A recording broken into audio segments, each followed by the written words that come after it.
At ito na nga guys, pumunta po tayo ngayon sa Divisoria kasi pupunta tayo ng church at gagala. Kaya tamang-tama, day off natin. At nandito na nga po tayo guys sa Divisoria, yung pinakasikat na bridge po, malapit po sa Binondo.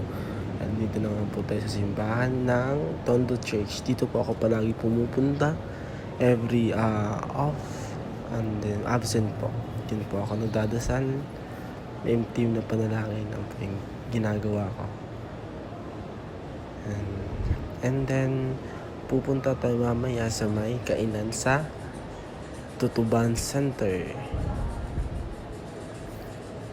Kaya nga, napatagal po kasi nakabili tayo ng bagong cellphone, iPhone. And then, ito nga guys, tapos na.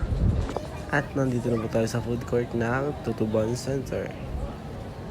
Kasi yun po yung nabili namin kung na pagkain dyan. Eto, mukbang na guys. Binili ko dyan ay sizzling, bangus. And then, dilaw ng kanin. Yan po guys, kinain ko kanina. Hindi ko pa nga naubos kanina kasi sobrang laki ng bangus. Sulit guys, only rice pa.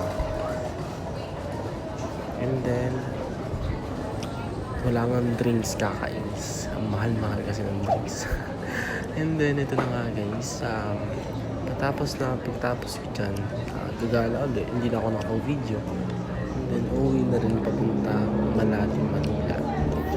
Kaya, thank you for watching.